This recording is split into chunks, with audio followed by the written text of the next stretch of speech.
Saviez-vous que le prophète Mohammed, alayhi salam, a dit que la majorité des habitants de l'enfer seront des femmes? Cette parole, rapportée dans plusieurs hadiths authentiques, a souvent été mal comprise ou mal expliquée. Mais aujourd'hui, nous allons ensemble découvrir la sagesse profonde derrière ces paroles bénies du messager d'Allah, alayhi salam. Et crois-moi, ce que tu vas entendre va changer ta manière de voir ce hadith. Alors reste bien jusqu'à la fin de cette vidéo, car chaque mot compte. Un jour, le prophète Mohammed, alayhi salam, s'adressa à un groupe de femmes après la prière de l'Aïd. Il leur dit « Ô femmes, donnez en aumône, car j'ai vu que la majorité des habitants de l'enfer sont des femmes. » Elles furent surprises et dirent « Ô messager d'Allah, pourquoi cela ?» Et il répondit « Parce que vous maudissez souvent et niez les bienfaits de vos maris. » Ces paroles, prononcées avec sagesse, n'étaient pas une condamnation, mais un rappel, un avertissement plein de miséricorde pour préserver la foi et les bonnes actions. Avant d'aller plus loin, prends un instant pour t'abonner à la chaîne et activer la cloche de notification. Cela nous encourage énormément à continuer à te partager des rappels authentiques sur l'islam et te permettra d'être le premier à recevoir les prochaines vidéos, Inch'Allah. Qu'Allah te récompense pour ton soutien. Le prophète Mohammed, alayhi salam, n'a jamais voulu rabaisser la femme, ni la juger. Il parlait d'un constat spirituel, observé à son époque.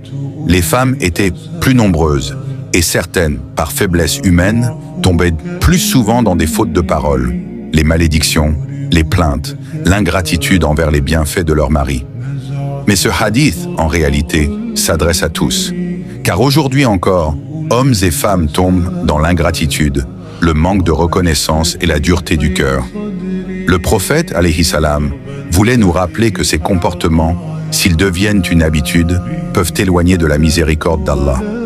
Les savants comme Ibn Hajar et An-Nawawi ont bien précisé que ce hadith ne doit jamais être compris comme une généralisation. Le prophète, alayhi salam, observait les comportements de son temps et en tirait des leçons spirituelles pour corriger les cœurs. C'était un avertissement, pas une accusation. Il voulait réveiller la conscience, pas blesser, car son cœur était rempli de compassion et chaque mot qu'il prononçait était un acte d'amour pour sa communauté. Regarde bien, après avoir dit cela, il n'a pas simplement critiqué, il a immédiatement donné la solution. Il a dit « Donnez en aumône ». Subhanallah, la sadaqa, c'est la clé. Elle éteint la colère d'Allah, purifie les péchés et apporte la bénédiction dans la vie. Le prophète, alayhi salam, voulait montrer que la porte du pardon est toujours ouverte, qu'aucun péché n'est trop grand si on se repent sincèrement et qu'on fait le bien. Et c'est là toute la beauté de l'enseignement prophétique. Le messager d'Allah, alayhi salam, a toujours rappelé la valeur immense de la femme dans l'islam. Il a dit « Le paradis est sous les pieds des mères ». Cette parole seule suffit à montrer l'honneur que l'islam accorde à la femme. C'est elle qui éduque les générations, c'est elle qui porte la foi, c'est elle qui sacrifie son repos pour bâtir des foyers solides. Le prophète, alayhi salam, l'a élevée à un rang d'honneur inégalé. Et toi, qu'en penses-tu? Ce hadith est-il selon toi souvent mal compris dans notre époque? Dis-le-moi dans les commentaires. Ton avis compte énormément et ton message pourrait aider d'autres à mieux comprendre la sagesse du prophète, alayhi salam. Alors prends quelques secondes pour partager ton opinion avec respect, car le dialogue sincère nous aide à grandir ensemble dans la foi. Le message de ce hadith, en vérité, nous enseigne 4 grandes leçons. D'abord, la gratitude. Remercier Allah pour les bienfaits visibles et invisibles, et remercier aussi ceux qui nous entourent. Le prophète, alayhi salam, a dit « Celui qui ne remercie pas les gens ne remercie pas Allah ». Ensuite, la maîtrise de la langue. La colère, les insultes et les malédictions détruisent les bonnes actions sans qu'on s'en rende compte.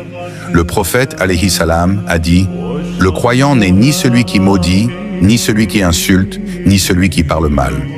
Troisièmement, la générosité. L'aumône est une protection contre le feu, un moyen d'expier les fautes. Et enfin, la conscience d'Allah, se rappeler qu'il est juste et miséricordieux. Ce n'est ni le genre ni le statut qui détermine le sort d'une âme, mais ses actes et la sincérité de son cœur. Saviez-vous aussi que le prophète Mohammed, alayhi salam, a dit « Celui qui entend une parole bénéfique, la comprend et la transmet aux autres, aura une immense récompense ?» Alors si tu es musulman, Partage cette vidéo pour que plus de gens puissent comprendre ce hadith avec sagesse et amour. Tu recevras une récompense à chaque personne qui profitera de ce rappel grâce à toi. Ne sous-estime jamais la valeur d'un simple partage.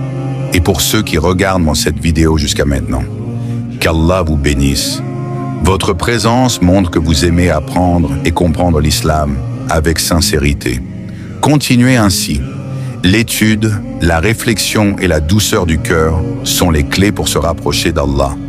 Le prophète Mohammed alayhi salam disait souvent que la foi se renouvelle comme un vêtement s'use. Alors, renouvelons notre foi chaque jour, purifions nos cœurs et nos intentions. Le but de ce rappel n'est pas de faire peur, mais de ramener chacun de nous vers la miséricorde d'Allah. Car notre prophète alayhi salam n'était pas envoyé pour juger, mais comme miséricorde pour les mondes. Alors à toi qui écoutes, rappelle-toi, chaque parole du prophète alayhi salam est un guide, un trésor et une lumière. Ne les prends pas comme des reproches, mais comme des appels à devenir meilleur. L'amour du prophète alayhi salam pour sa communauté était immense. Il passait ses nuits à pleurer pour demander à Allah de nous pardonner. Il disait « Ma communauté, ma communauté ». Subhanallah, quelle preuve d'amour plus grande que celle-là. Qu'Allah fasse de nous des croyants reconnaissants, doux, généreux et patients. Qu'il nous protège de la colère et de la dureté du cœur. Et qu'il nous réunisse tous auprès de son messager bien-aimé, Mohammed, alayhi salam, dans les jardins du paradis. Amin.